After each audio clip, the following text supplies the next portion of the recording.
parce que j'étais vraiment en gros questionnement par rapport à ma carrière. Est-ce que je continue dans dans ce que j'étais, qui était ma propre compagnie, ou je me cherchais quelque chose, une job? Faut que je le dise, je suis une fille, je viens d'une famille incroyable, des parents qui ont réussi, une famille de vente, toutes mes frères, mes sœurs sont bien installés. Et puis moi, on dirait que je suis celle qui a fait faire des sous à beaucoup de gens. Mais je suis celle qui n'en a jamais une tonne devant elle. Tu sais, je suis celle qui est toujours inquiète du mois qui s'en vient. Et pourtant, j'ai fait faire de l'argent à beaucoup de gens. Est-ce que j'ai de l'argent de placer? Bien sûr. Mais tu veux pas piger à mon âge dans mon bas de laine tout de suite. Tu sais, je veux être capable de pouvoir vivre encore de mon travail. Puis éventuellement, quand je déciderai de prendre ma retraite, je prendrai ma retraite. Puis comme je suis pas prête à prendre ma retraite, ben il faut que je travaille, puis il faut que l'argent rentre. Mais j'ai toujours ce qu'il faut, mais jamais comme pour vraiment dire « Ah, j'ai pas à m'inquiéter ».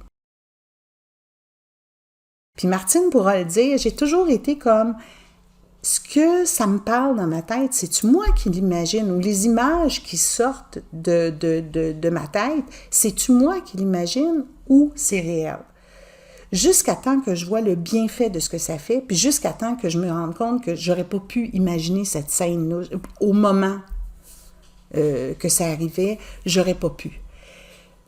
Fait que donc, je me rends compte qu'il y a un travail qui s'est fait, malgré moi au début. Puis après, là, ça a été comme de la magie.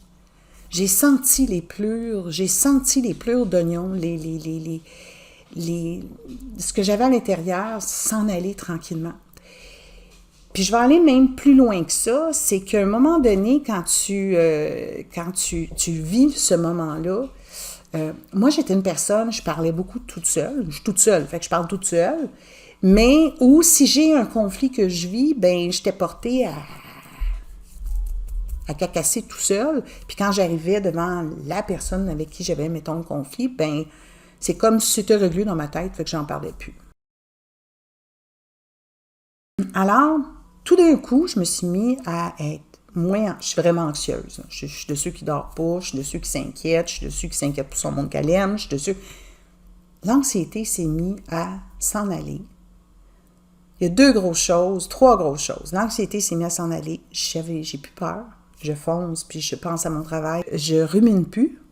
Donc, si j'ai quelque chose qui me déplaît, je le dis tout de suite. Donc, j'ai arrêté de juste plaire pour être aimée. Tu m'aimes comme je suis ou tu m'aimes pas. Point final, je ferai pas tout. Je suis pas un tapis pour me faire aimer. Là. Et j'ai pris l'assurance que je me dois d'avoir. Moi, je pensais que j'étais un pichou. Moi, je pensais que j'étais, ordinaire. Tu sais, pas laide, mais ordinaire. Puis là, je me disais, je suis rendue trop vieille. Puis je suis rendue, là, il y a un paquet de projets qui s'offrent à moi. Il y a un paquet de clients qui m'ont appelé. La vie a changé par mon attitude. Par mon changement à moi, j'ai apporté le changement dans ma vie. Puis, je voulais pas prendre beaucoup de minutes, Martine, je veux pas en faire un... Mais je tiens à te remercier. Puis, il n'y a pas d'autres mots. J'essayais de dire gratitude ou... Il n'y a pas d'autres mots pour te dire merci. Merci de m'avoir aidé à ouvrir cette coquille-là puis aller enlever ce qui me nuisait. Je t'embrasse.